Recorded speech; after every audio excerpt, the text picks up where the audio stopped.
What's up, beautiful minds? Welcome to MysteryMind. Today, we're diving into the enigmatic depths of history, exploring the haunting tale of a literary genius, Edgar Allan Poe. But before we unravel the mystery, make sure you hit that subscribe button and join the journey through the shadows of the past. Act 1. Introduction. Edgar Allan Poe, a maestro of letters, his echoes resonate through the corridors of time. Yet his demise, a cryptic puzzle, veiled in an enigma. Act 2. Edgar Allan Poe's life. Edgar Allan Poe, born on January 19, 1809 in Boston, Massachusetts, faced a tumultuous early life that profoundly influenced his literary endeavors.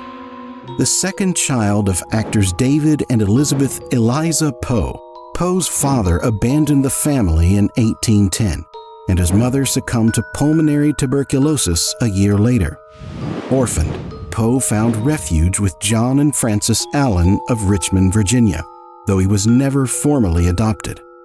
Despite the financial support of the Allans, Poe's relationship with John Allan soured over disputes about education expenses and gambling debts. Poe's journey through early adulthood involved military service, publication struggles, and personal hardships. Enlisting in the U.S. Army under an assumed name in 1827, he published his initial collection, Tamerlane and Other Poems, credited to a Bostonian. Poe and Allan briefly reconciled in 1829 after the death of Allan's wife, but ultimately parted ways. Switching from poetry to prose, Poe worked for various literary journals, moving between cities such as Baltimore, Philadelphia, and New York City.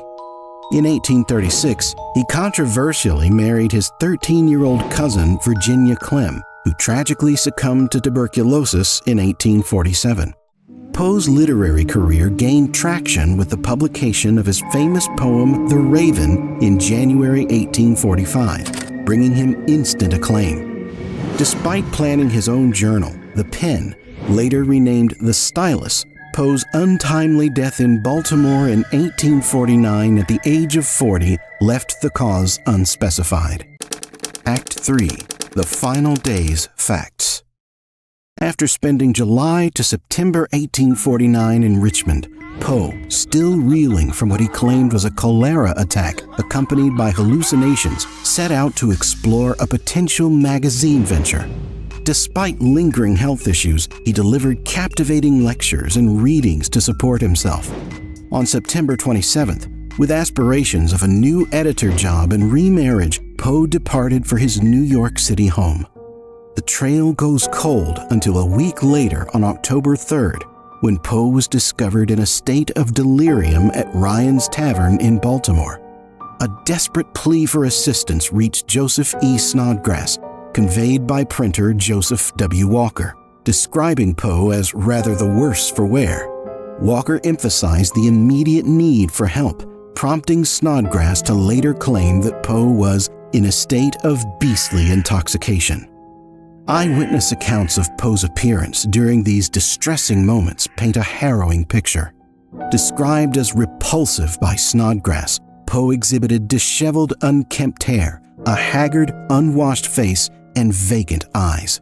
Moran, the attending physician at Washington College Hospital, documented Poe's attire: a stained, faded coat, worn-out pantaloons, and unpolished shoes, further deepening the mystery as these shabby clothes contradicted Poe's usual demeanor. Confined to a prison-like room with barred windows, Poe's plight at the hospital intensified. He called out the name Reynolds on the eve of his death, an enigma that remains unsolved. Moran's attempts to lift Poe's spirits were met with a chilling response. Poe allegedly suggested that the best course of action for his friend would be to blow out his brains with a pistol. In his distressed state, Poe made cryptic references to a wife in Richmond, either delusionally believing in the survival of his late wife Virginia or referring to Sarah Elmira Royster, to whom he had recently proposed.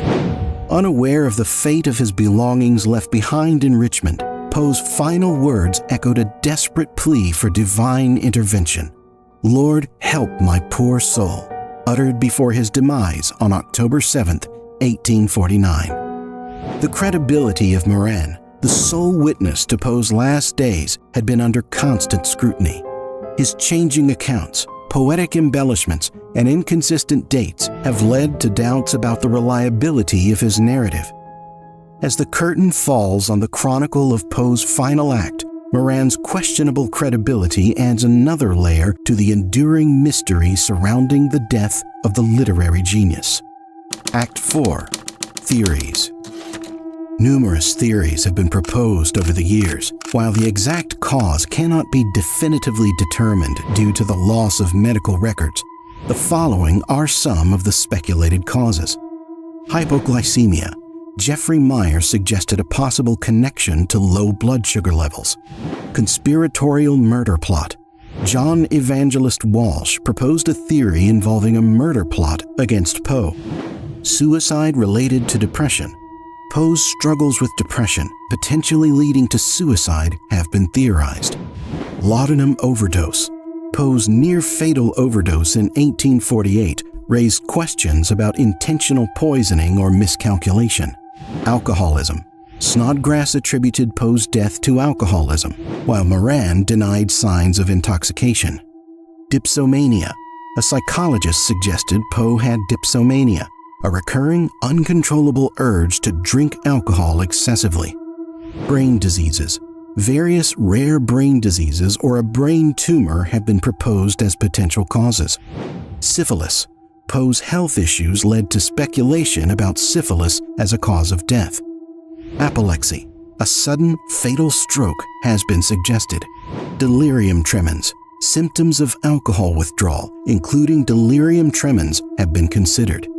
Heart disease. Poe was examined for heart disease in 1848, and it has been revisited as a possible cause.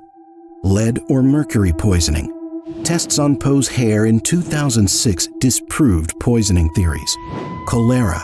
Poe's illness during a cholera epidemic in Philadelphia in 1849 raised suspicions. Cooping. The 1872 suggestion of Poe falling victim to cooping, a fraudulent election practice, has been considered. Rabies. A 1996 analysis suggests rabies as a potential cause due to symptoms like delirium and difficulty drinking water. Act 5. The conclusion.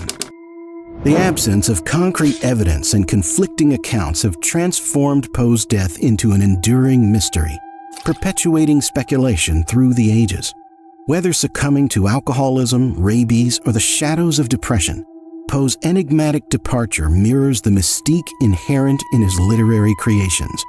His simple funeral and subsequent reburials merely echo the complexity of a life that transcends the boundaries of mortality. The unresolved conundrum of Poe's death remains an eternal riddle in the annals of literary history. As we close the chapter on today's mystery, remember, the mind is the greatest puzzle of all. Your journey through mysteries, unsolved crime, and conspiracies is far from over. This is MysteryMind, closing the case for now, but the adventure continues. Stay curious, stay intrigued, and we'll unravel more tales together in the chapters to come.